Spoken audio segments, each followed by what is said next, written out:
Allez, c'est parti. Alors bonjour à toutes et à tous. Ce matin, on va revenir un petit peu sur l'épisode crise sanitaire et puis sur l'impact que cette crise a eu et aura probablement dans le futur concernant les services de formation en entreprise. Donc ce matin, on reçoit deux personnes. On reçoit Adeline Hilleret et Jessica Poucheret. Alors, je vais laisser Adeline se présenter.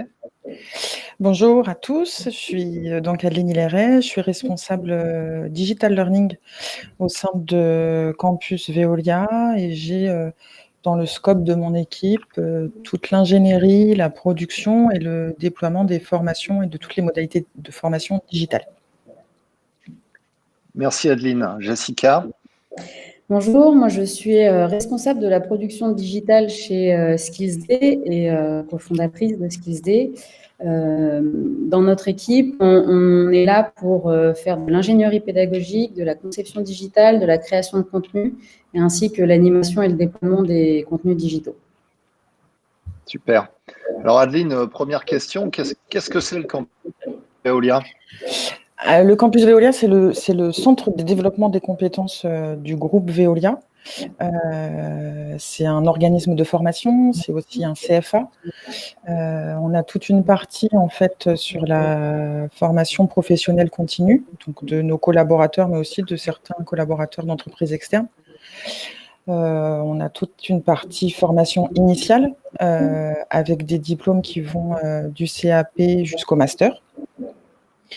Et puis, on a aussi d'autres équipes. On fait aussi de l'événementiel, on fait aussi de la gestion déléguée de plans de formation. Le campus, en France, c'est un peu plus de 200 collaborateurs. On a 3 campus en France. On en a un à Joules-Moutier, en région parisienne, où je suis basée. On en a un à côté de Lyon et on en a un à Tarbes. D'accord. Et ça couvre combien d'apprenants au global Alors, on a cette année un peu plus de 400 apprentis sur les diplômes en formation initiale. Après, on brasse plusieurs milliers de collaborateurs sur de la formation professionnelle continue, que ce soit en présentiel ou en distanciel. Alors justement, excuse-moi. On a aussi tout un réseau de campus à l'international dans certains pays où Veolia est implanté. D'accord. Alors, pour un campus de cette taille, j'imagine que la crise a dû être largement impactante, et notamment le confinement, parce que beaucoup des formations sont dispensées en présentiel. Vous accueillez du public. Ça a été quoi la première réaction au mois de mars ? La première réaction, ça a été de pouvoir assurer la continuité pédagogique, d'abord de toute la partie formation initiale. Donc, il a fallu en fait accompagner tout de suite nos formateurs sur des nouvelles modalités de formation, sur des formations, des formateurs de français, où là les modalités en fait en distanciel n'étaient pas du tout acquises, parce que c'est pas du tout dans la façon de faire qu'avec Campus. Donc, il a fallu en fait mettre en place tout un accompagnement de nos formateurs, aussi un accompagnement donc dans l'animation, mais aussi dans l'ingénierie, parce que quand il faut faire du distanciel, on ne prend pas simplement le support d'animation du présentiel pour en faire du distanciel.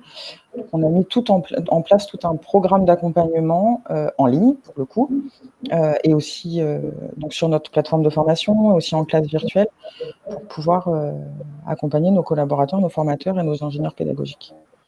Ouais, parce que comme tu le dis, il y a deux impacts en fait. C'est pas simplement se dire ok, on va digitaliser nos formations. C'est aussi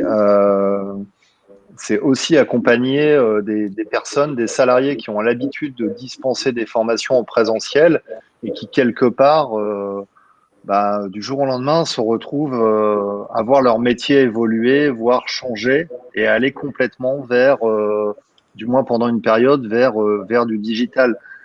Donc, ces formateurs, notamment, qui étaient habitués à faire du présentiel, comment ils ont vécu cette situation? Est-ce que ça a été facile pour eux de se dire, bon, ben, demain, je mets un nouveau costume et je change un peu mon métier?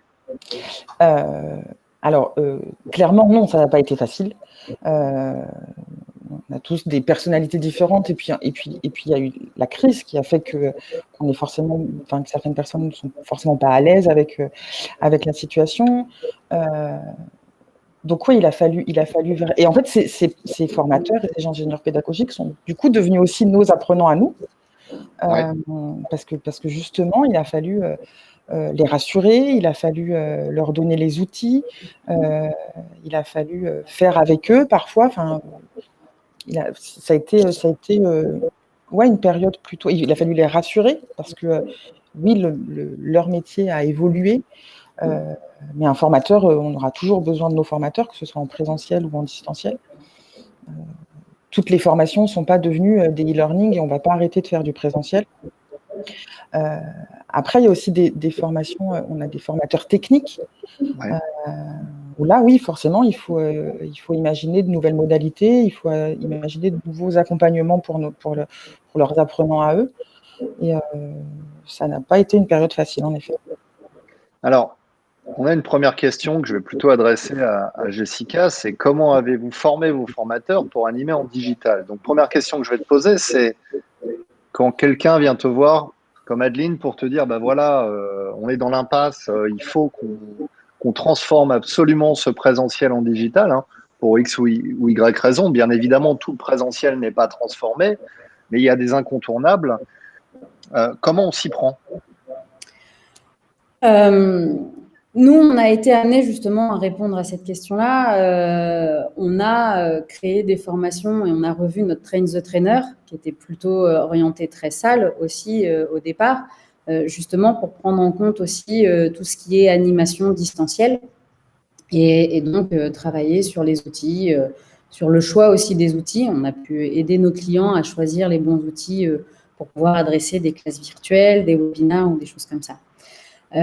Et puis après, on est en train, là, justement, ne serait-ce que ce matin, on a actuellement une session pour former des équipes de la SAD, qui est une société aussi du groupe Veolia, à prendre en main les outils digitaux comme 360 Learning et à essayer de créer des formations distancielles qui répondent à ce nouveau besoin. Et justement, elles ont de plus en plus de problématiques liées à des formations qui pouvaient durer 1 à 2 jours en présentiel et qu'il faut maintenant digitaliser ou revoir au moins dans leur parcours pédagogique global avec du blended, avec ces modalités.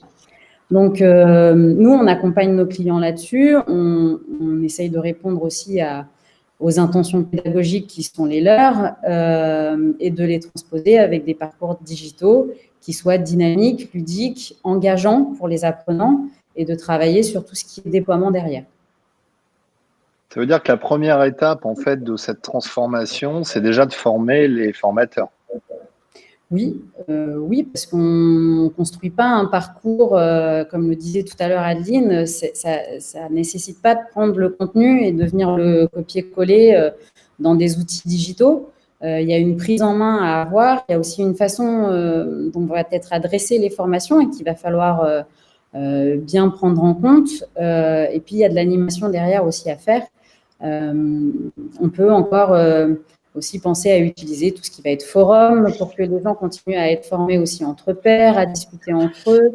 C'est pas parce qu'on va être en digital qu'on va retirer les interactions entre les apprenants. Donc, c'est important de penser à ça de bout en bout quand on va créer les parcours. Alors, il y a une question de Ludovic. Non, ce n'est pas la question de Ludovic que je voulais prendre, c'était la question de Sophie. Ludovic, on vient d'y répondre. Sophie nous demande quelles sont les formations, Adeline, que vous considérez ne pas pouvoir basculer en distanciel et pourquoi? Alors, en fait, la digitalisation de notre offre, elle faisait évidemment partie de notre roadmap avant que la crise sanitaire soit là. Donc, on avait déjà entamé ce travail de listing de nos formations et de se poser la question, est-ce qu'on passe au digital ou est-ce qu'on ne passe pas sur le digital? il y a eu évidemment plusieurs critères qui ont été pris en compte. Alors, il y a des critères financiers, une formation en présentiel pour laquelle on a 20 collaborateurs sur l'année. Ouais, ok, au prix du formateur, c'est pas forcément rentable, on va digitaliser, le contenu est adapté, on passe en distanciel.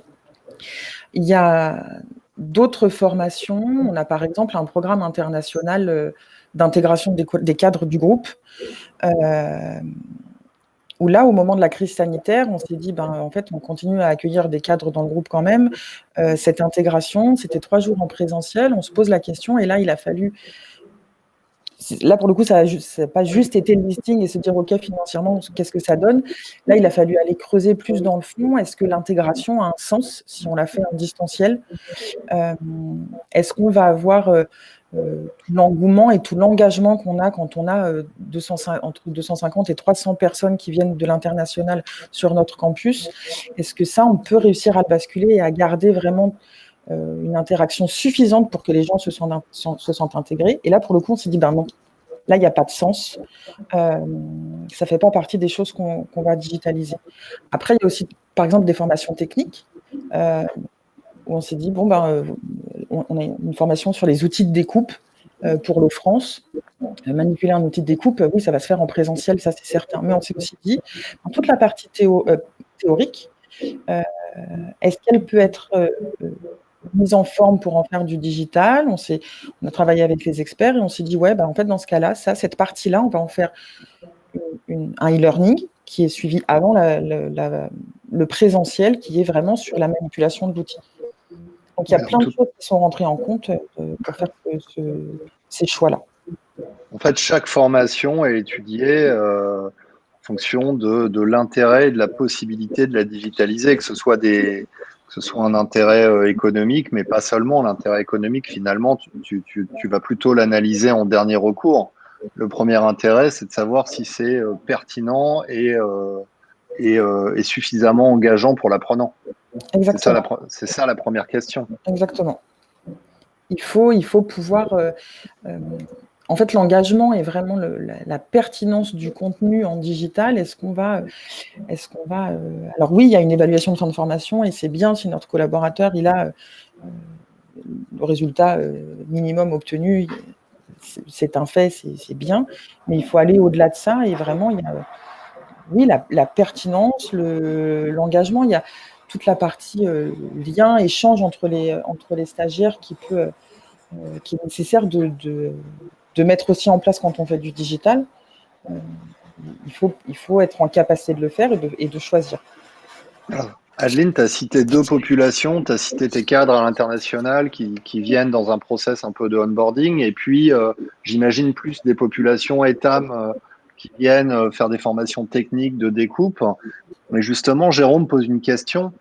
Est-ce qu'il y a des difficultés en fait qui sont liées aux différentes populations, c'est-à-dire les cadres, les ouvriers, les ETAM, sur leur capacité à prendre en main les outils digitaux aujourd'hui? Oui.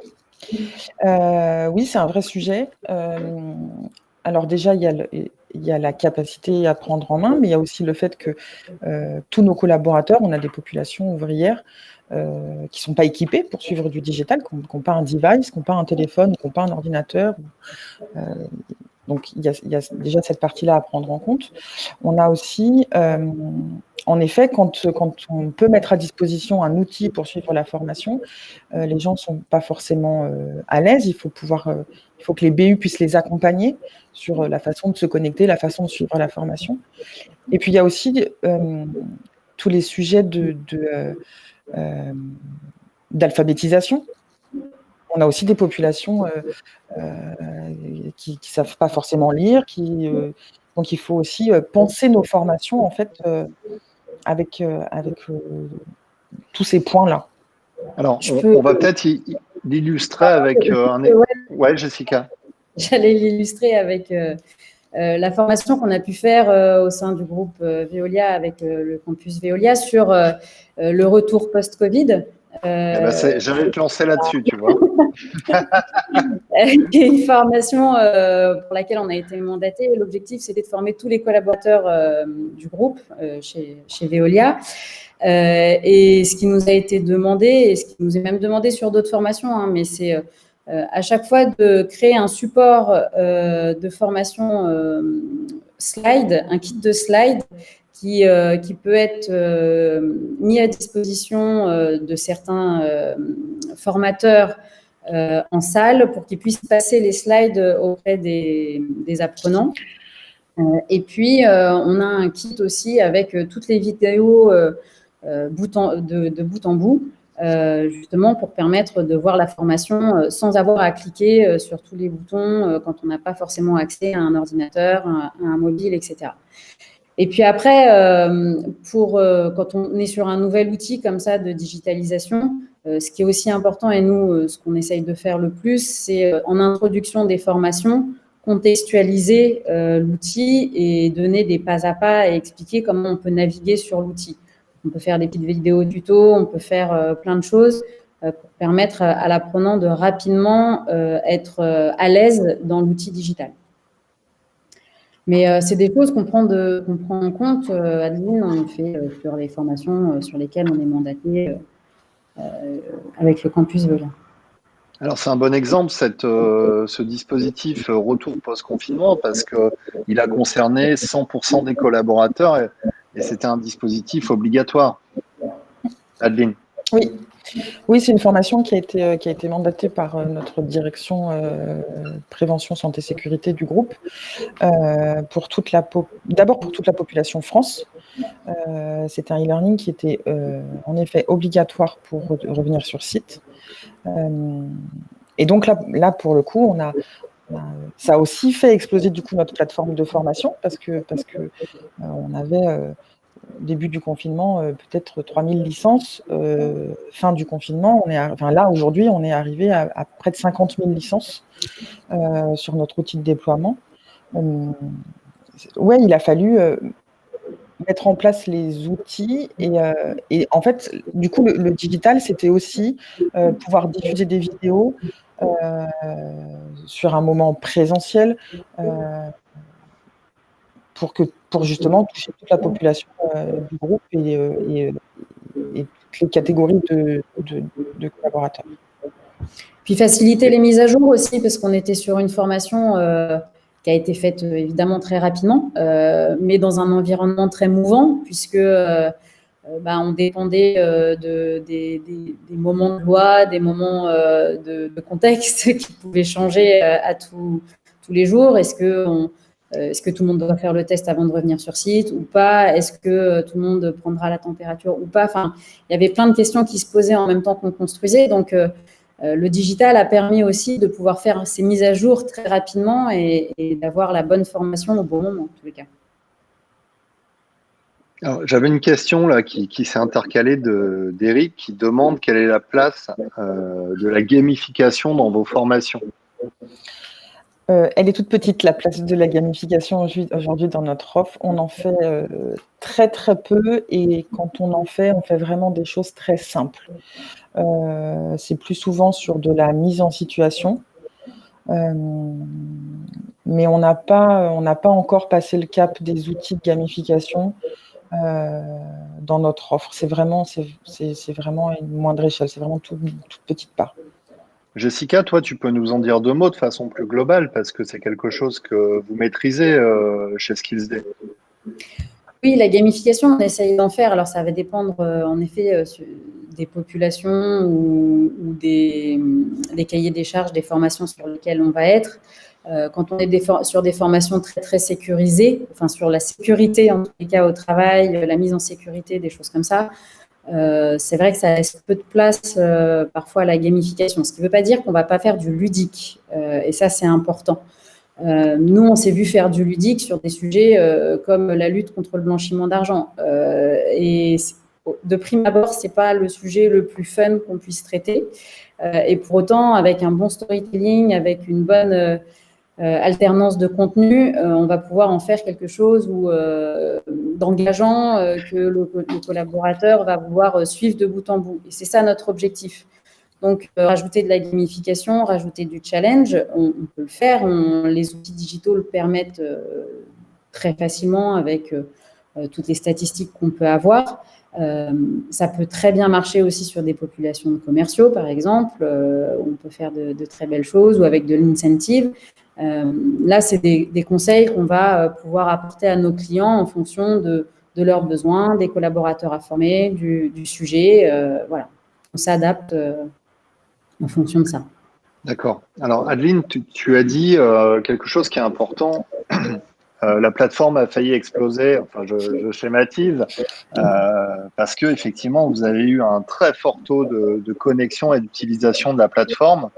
Donc là, j'imagine au mois de mai-juin, enfin avril-mai-juin. Là, on a un peu de recul, hein, on est mi-octobre. Est-ce que le taux d'engagement, d'engagement d'utilisation de la plateforme qui a été constaté ces derniers mois s'est pérennisé ou du moins a fait augmenter plus rapidement les projections que vous aviez au niveau du campus en termes d'utilisation des outils digitaux? Oui, ça a clairement accéléré en fait la mise en place de notre plateforme de formation dans le groupe. On a changé d'outil de diffusion en début d'année. Et puis tout début mars, juste avant le confinement, on avait 4 ou 5 formations et je sais pas, 500 utilisateurs sur la plateforme. Au tout début du confinement, on est rapidement passé à 1000, puis 2000, et puis avec du coup la formation post-Covid qui était obligatoire, on est passé au-delà des 20 000. Et en fait, ça a aussi accéléré les prises de décision du groupe qui ont été de se dire, OK, en fait, on a notre plateforme et on se rend compte qu'on va avoir besoin de former beaucoup plus de gens et par le digital. Donc, en fait, le groupe a fait le choix d'acheter une licence forcément pour d'abord tous les managers du groupe. Donc, on arrive aujourd'hui à près de 50 000 licences sur notre plateforme. Et en fait, ça a aussi engagé toutes nos business units. En fait, le mode de fonctionnement, c'est que le groupe prend des décisions et Campus sur la formation l'accompagne là-dessus. Et puis ensuite, nous, on accompagne les BU en leur disant, on a mis en place cet outil-là. On vous propose de l'utiliser, on va vous accompagner. Évidemment que là, les BU, en fait, se sont engouffrés là pour se dire, OK, on passe aussi, nous aussi, sur la plateforme digitale et nous aussi, on fait du contenu. Donc, en fait, on a maintenant, dans pratiquement toutes nos BU et en France et à l'international, la plateforme qui est déployée, 360 Learning, Veolia Learning, c'est comme ça qu'elle s'appelle chez nous. Et en fait, on a des administrateurs, on a maintenant beaucoup de gens qui créent du contenu et qui déploient leur formation en local. Alors, rapidement, hein, Yolande me demande quelle plateforme vous utilisez en diffusion aujourd'hui? 360 Learning. D'accord. Alors donc, il y a eu un impact fort, une accélération de l'utilisation du digital, des demandes de la part des BU. C'est quand même, il y a quand même un point entre guillemets positif à cette période, c'est qu'effectivement, ça a été, c'est une superbe fenêtre de tir pour développer le digital.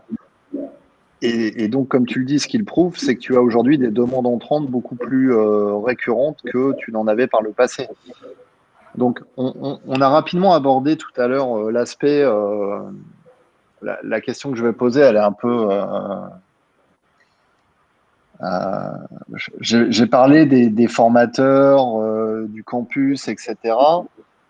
Il y a quand même à terme une transformation, j'imagine, plus pérenne campus qui va s'opérer si vous allez sur davantage de digital.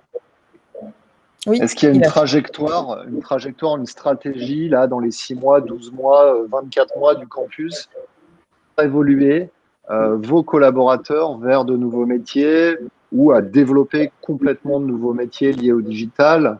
Je sais que vous travaillez effectivement avec SkillsD pour créer notamment un certain nombre de contenus de formation en digital et avec des supports aussi en présentiel quand le digital n'est pas possible. Mais est-ce que vous-même, vous créez du contenu en interne? Oui, on crée du contenu en interne pour nous, pour accompagner nos collaborateurs, nos chargés de formation ou nos formateurs. Et on crée, on produit, on écrit le contenu de nos formations avec nos experts. Et on produit. J'ai dans mon équipe des assistants production. On travaille avec les ingénieurs pédagogiques qui écrivent le contenu. On produit la formation. Une partie de nos formations, on la produit nous-mêmes et on la diffuse nous-mêmes. Une autre partie de nos formations, on l'achète sur étagère. Et puis on la dépose sur notre plateforme et on la diffuse.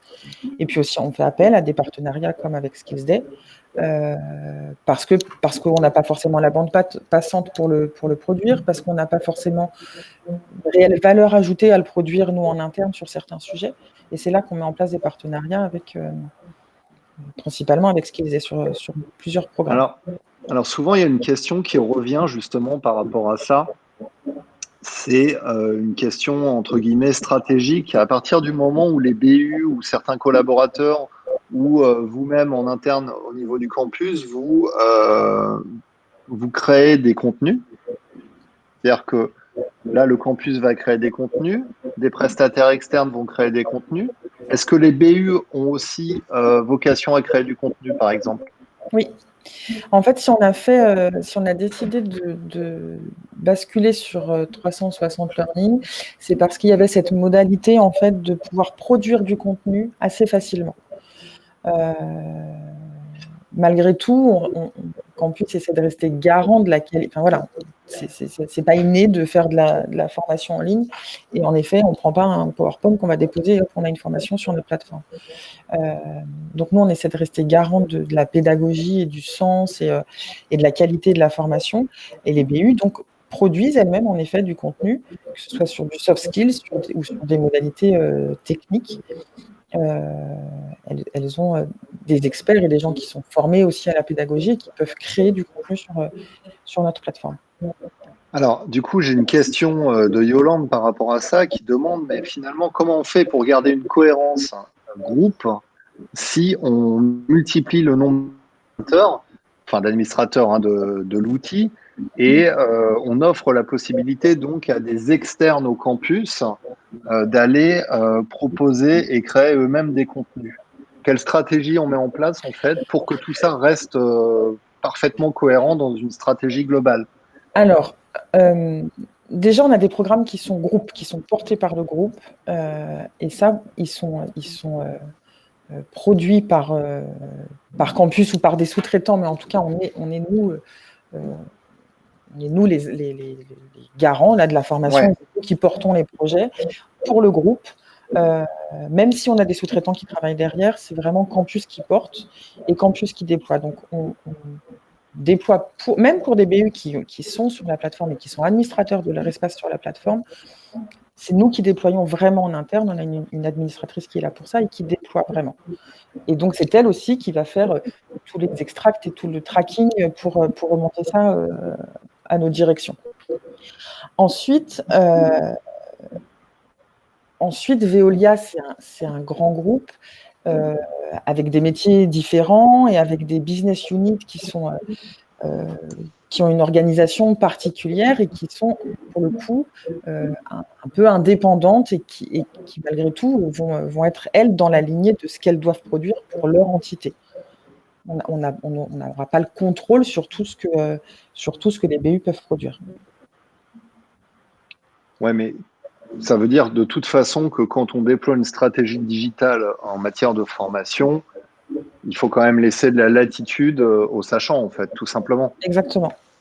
En fait, nous, on les accompagne, sur les grandes lignes en leur disant que voilà, la plateforme, on a décidé d'acquérir cette plateforme-là, c'est sur celle-ci que vous devez venir.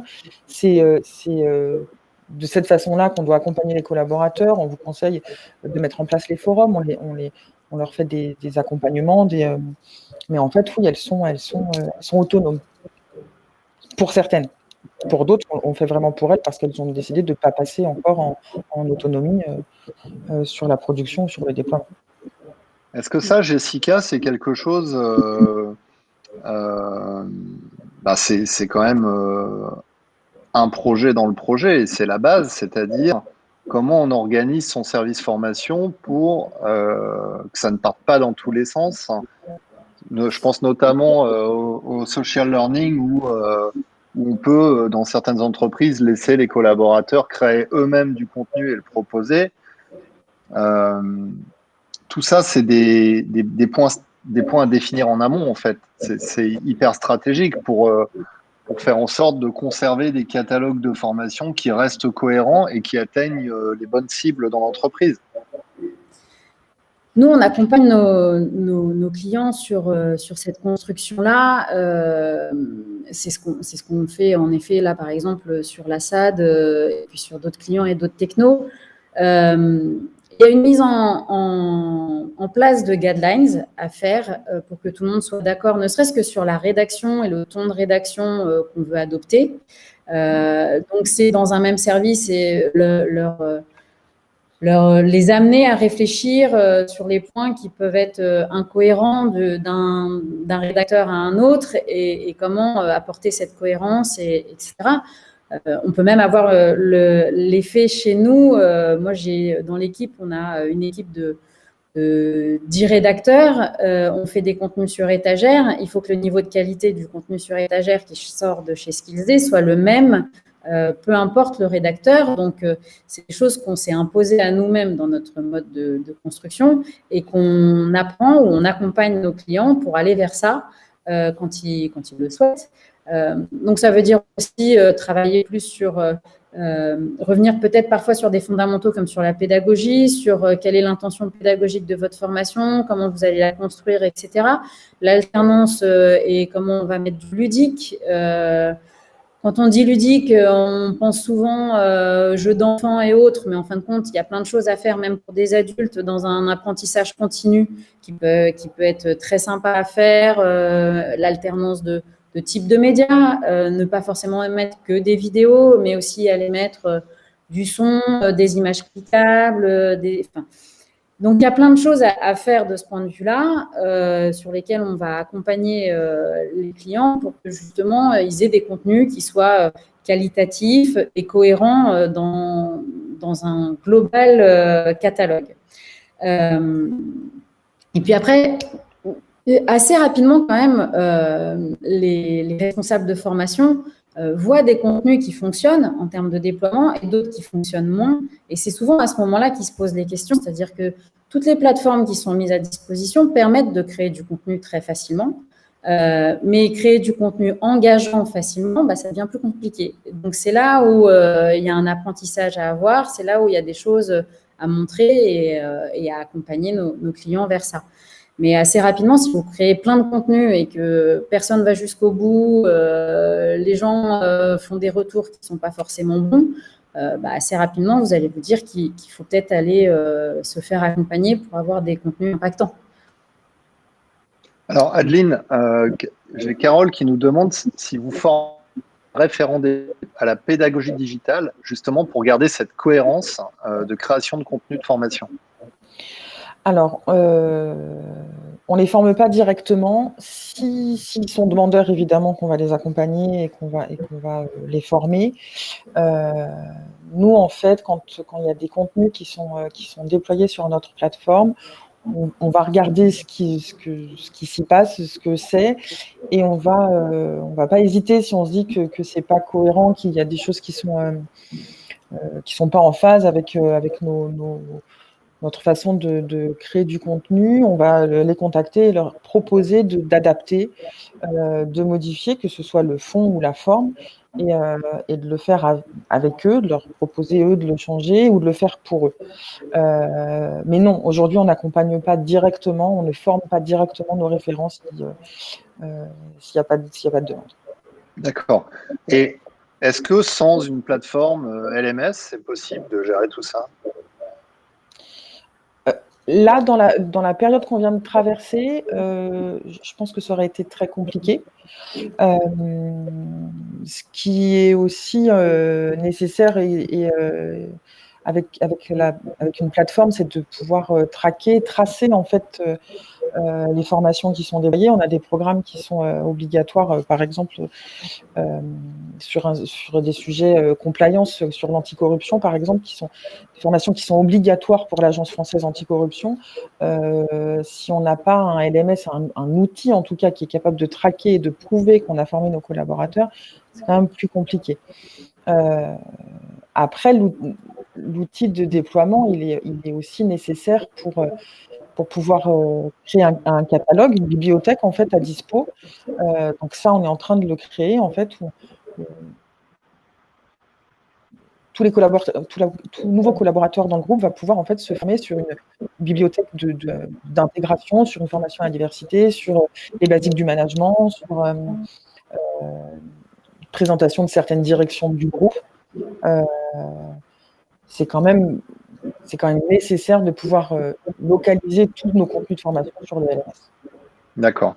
Alors, une question de Sophie que je vais poser à Jessica qui demande comment on anime, enfin comment on digitalise par exemple une formation liée aux soft skills. Est-ce qu'il y a des façons de le faire? Est-ce qu'il y a des tips à retenir par rapport à ça? En fait, jusqu'à maintenant, donc ça fait 5 ans que SkillsD existe, on n'a jamais connu de formation ou de sujet non digitalisable, que ce soit du soft skills, du hard skills, voilà. Alors, pas forcément digitalisable à 100%, comme le disait tout à l'heure Adeline, quand il s'agit de savoir découper, il faut à un moment donné avoir l'outil dans les mains et découper. Mais il y a toujours des parties qui sont digitalisables. Pour des soft skills, nous, dans notre catalogue, on en a un certain nombre. Je pense à mindfulness, qui sont des sujets qu'on peut traiter avec du storytelling, en engageant. On fait du micro-learning, donc il faut que ce soit court et impactant. Ce qui veut dire que sur un contenu comme mindfulness, on ne va pas faire l'histoire de mindfulness depuis le début jusqu'à maintenant. Ce n'est pas l'intérêt. L'objectif, quand on construit un sujet de ce type, c'est mon apprenant, il a un certain nombre de compétences avant de lire la formation. Quel est le comportement qui doit changer après avoir lu la formation pour que la formation ait eu l'effet escompté? Et comment on va pouvoir être le plus opérationnel possible dans les contenus qu'on va lui délivrer pour justement faire changer ce comportement. Donc, en soft skills, c'est ça, on est toujours en train de se dire ce que je vais raconter, est-ce que c'est opérationnel? Est-ce que ça parle à un manager? Est-ce que ça parle à un collaborateur dans un environnement de travail? Et comment ça peut lui apporter des tips, des éléments utiles pour changer son comportement après avoir lu la formation? Donc, c'est comme ça qu'on se pose les questions sur comment construire nos contenus quand on est sur des sujets soft skills, peu importe le sujet. Et puis pour justement le sujet des soft skills, je pense que le micro-learning est un des formats les plus adaptés parce que, on va le rappeler, mais quand on fait du micro-learning, on va avoir plusieurs formations finalement qui traitent une thématique. Par exemple, on pourrait avoir 10 formations de 5 à 8 minutes, par exemple, pour traiter un sujet. Donc l'avantage, c'est qu'il y a une récurrence et que faire évoluer les soft skills d'un individu, ça ne peut pas se faire dans une formation d'une journée, d'une heure imposée. Il faut que ce soit fait quelque part en continu, dans le temps, sur une période. Et donc, c'est en ça que le micro-learning a toute sa place et a tout son intérêt. Je ne dirais pas que c'est subliminal, mais presque, le micro-learning. Oui, on peut avoir des suites complètes, on peut tout ce qui nous sur les tout ce qui va être distanciel, appréhender le distanciel aussi à l'heure actuelle, c'est important et c'est des suites complètes qu'on va avoir sur ces sujets-là. On peut déployer des contenus, on a des clients qui déploient des contenus de formation, un par semaine, un tous les 15 jours pour apporter du dynamisme aussi dans leur déploiement. Où ils vont alterner soft skills, hard skills pendant 3 mois, 6 mois, 1 an. Donc, il y a aussi plein de choses à voir de ce point de vue-là. C'est aussi sur comment, justement, tu le dis justement, à juste titre, Christophe, c'est comment on déploie les formations derrière. Et puis en ce moment, il y a quand même des formations qui sont plus prisées que d'autres, hein, notamment sur les soft skills. Là, je fais juste un aparté, mais il y a beaucoup de demandes sur le télétravail, beaucoup de demandes sur le management à distance. Adeline, est-ce que c'est des sujets un peu chauds chez vous, ça, en ce moment?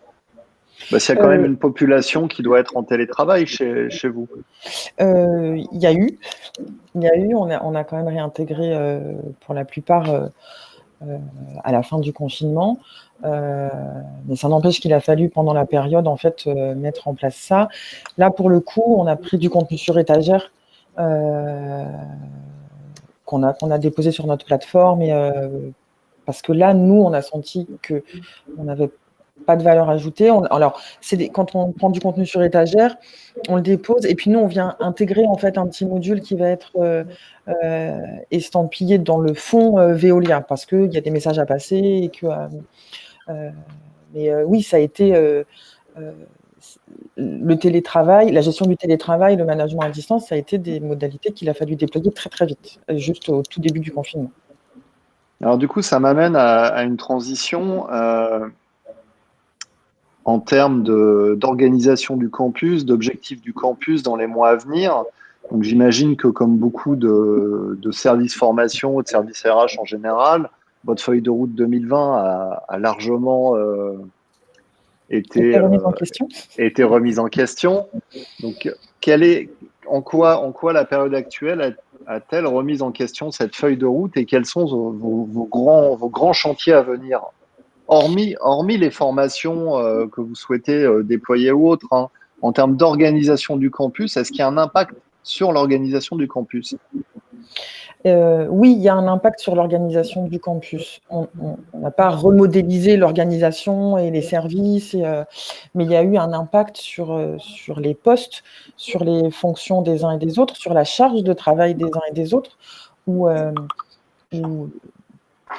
par exemple, notre service gestion déléguée des plans de formation, au début du confinement, il y a eu de l'activité parce qu'il a fallu annuler les formations. Et puis après, pour le coup, il n'y a eu plus d'activité. Ça a été la même chose sur la partie formation professionnelle continue. Il a fallu annuler là aussi les sessions de formation. Commencer à travailler sur ce qui va se passer quand on va être déconfiné. Mais après, il n'y a plus d'activité. En l'occurrence, le service digital learning, lui, il a été pendant les 3 mois submergé de demandes. Donc il a fallu faire des partenariats assez rapidement avec des prestataires sur de la production, sur de l'ingénierie. Il a fallu là, dans l'urgence, produire vite, donc mettre en place des outils assez rapidement. On a utilisé beaucoup d'outils pendant la période de confinement. Là, on en est maintenant à se dire, OK, on va peut-être faire le tri de ce qui s'est passé. Et est-ce que ces outils-là, on les garde? Oui, non. Est-ce que ces partenariats-là, on les garde? On en a encore besoin? Oui, non. Est-ce que ça, on l'avait mis en place avec un sous-traitant, mais en fait, on se dit que non, en fait, là, on va prendre le temps quand même de le faire chez nous, de le remodéliser, de le retravailler. Donc, il y a tout un travail. En fait, oui, la feuille de route, elle a évidemment complètement évolué. On allait vers le digital, ça faisait partie de notre roadmap. Mais là, maintenant, en fait, on en est à faire un état des lieux de ce qui s'est passé et faire du tri pour prévoir tout ce qui va se passer. Enfin, on sait que le groupe a décidé là de mettre en suspens tous nos programmes internationaux en présentiel, au moins sur le premier semestre 2021. OK, du coup, on fait quoi pour remplacer ces programmes-là? Donc là, on a rouvert pour la France. Comment? Le présentiel a rouvert quand même pour la France. Oui. Ouais. Oui, nos formations en présentiel ont rouvert, notre formation initiale a réouvert, on a réintégré nos apprentis dans nos alternants dans les campus. Sur la France, ça a réouvert. D'accord. Quels sont, Jessica, les prochains, là on a parlé plus organisation, mais les prochains chantiers là, à mener en termes de formation digitale au niveau du campus? Sur quoi vous travaillez avec Adeline, Jessica? On travaille, on les aide au déploiement. Comme le disait tout à l'heure Adeline, il y a une personne dédiée à 100% sur le déploiement digital dans son équipe. Pour le coup, elle a une surcharge de travail depuis le début du confinement. Donc, c'est quelqu'un qu'on connaît bien et qu'on aide sur un gros programme de sales qui est distribué à l'international. Voilà, on va aider sur cette partie-là, peut-être aussi sur la partie compliance, où on va venir en support aussi sur cette partie. On a plein de projets dans le pipe. On en a un à l'heure actuelle sur la mise en sécurité et tout ce qui est QHSE, dans une des parties, dans une business unit de Veolia, qui va nous amener à digitaliser une dizaine de contenus à terme. Donc ça, c'est un projet qui va courir jusqu'à mi-2021. Donc on a encore plein de choses à faire. Et puis, il y a des projets aussi sur les contenus qu'on a pu faire. Je reviens sur la sales, mais c'est des contenus qui évoluent et le digital permet de les faire évoluer rapidement aussi. Et donc, c'est des contenus qui ne sont jamais finis en termes de construction. Donc, on peut aussi être amené à avoir à construire de nouveaux modules là-dessus et à accompagner les business units à l'international sur la prise en main de 360 s'ils en ont besoin. Il y a aussi en fait toute une partie d'accompagnement de nos collaborateurs campus en fait qu'on va aussi mettre dans les mains de Skillsday pour qu'ils puissent accompagner en fait sur de l'animation, sur de la production pour nos collaborateurs, nous internes au campus. Alors cette période, Adeline, tu vas me dire si je me trompe, mais elle a aussi mis en avant les rapports que les entreprises pouvaient avoir avec leurs prestataires. Et ça a quand même permis de voir qui étaient, je dirais, les véritables partenaires de l'entreprise. Parce que il y a quand même des prestataires, moi je le sais par expérience, qui ont largement augmenté leurs coûts. Il y a des prestataires qui n'ont pas répondu présent. Avec Skillsday, c'est plus qu'un prestataire aujourd'hui pour le campus. Vous travaillez main dans la main. C'est un partenaire. C'est clairement un partenaire parce que Skillsday nous conseille aussi sur les modalités de production, sur les modalités de déploiement. Au-delà de produire pour nous ou de déployer pour nous, ils nous orientent, ils nous conseillent. Oui, c'est pas ce qu'on fait avec tous nos prestataires. Après, on a dans le groupe en fait un process achat qui est assez hyper formalisé et duquel on ne peut pas dévier. Donc pour le coup, au début du confinement, en fait, si on avait des prestataires, tant mieux, et ils étaient dans le pipe, et tant mieux. Si on n'en avait pas, c'est pas en un claquement de doigts qu'on pouvait se dire, parce qu'évidemment que je pense que tous les responsables formation ont été noyés de sous-traitants qui leur écrivaient en leur disant on est capable de vous faire une formation sur le télétravail, sur le management à distance, et on a tous reçu et été noyés de ces mails-là. Nous, on n'avait pas le choix, il a fallu travailler avec les partenaires qu'on avait à ce moment-là. On a fait d'autres partenariats avec d'autres sous-traitants, et ça a été des processus qui ont été longs. Donc oui, il a fallu compter sur les partenaires qu'on avait au début du confinement pour pouvoir agir vite sur certains sujets. Évidemment qu'avec Skillsday, les programmes qui leur ont été confiés sont des grands programmes, des programmes d'envergure pour le groupe. C'est du partenariat, oui, clairement. Alors, Jessica, pour ceux, juste un petit focus, on évoque Skillsday depuis tout à l'heure, mais pour ceux qui ne connaissent pas Skillsday, est-ce que tu peux quand même nous expliquer en 2 minutes ce qu'est Skillsday ? Skillsday est un organisme de formation numéro 1 en digital mobile, mais on n'est pas du tout fournisseur de techno, on est fournisseur de contenu. Donc, on digitalise les contenus de formation de nos clients au sein du pôle production. On est aidant, évidemment, sur les parcours de formation en blended et sur les façons de déployer les parcours. On fait à la fois du sur-mesure, et c'est ce qu'on a fait sur les projets d'envergure dont a parlé Adeline. On fait aussi du contenu sur étagère, sur différentes technos. Donc, on a un certain nombre de contenus disponibles sur étagère, sur BDIS, Teach and Mars, 360 Learning. On travaille aussi en SCORM, avec Rise, avec Storyline et Lucidate. Voilà, donc on a une palette de contenus sur étagère disponible sur toutes ces technos. Et puis, on travaille sur tout ce qui va être évidemment digitalisation sur mesure, avec au sein de SkillsD un pôle graphisme intégré sur lequel on va faire beaucoup de motion. On va être capable donc de faire des vidéos teasers. Et puis un accompagnement marketing pour marketer la formation, parce que comme on l'a dit plusieurs fois pendant cette heure, c'est important aussi de déployer les contenus aux bonnes personnes, au bon moment et de la bonne façon. Et donc là, on est force de proposition, conseil, on va pouvoir animer des communautés sur toutes ces problématiques.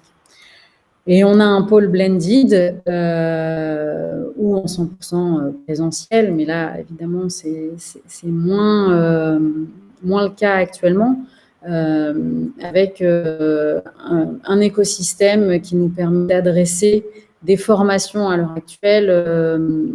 Voilà, on a été amené pendant cette période de confinement à former 400 personnes en un mois avec de multiples sujets, de multiples thématiques sur de multiples classes virtuelles et webinars.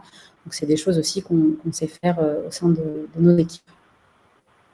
Voilà. Alors, je vous ai mis le lien, si vous voulez contacter SkillsD, je vous ai mis dans le chat le lien vers le formulaire de contact.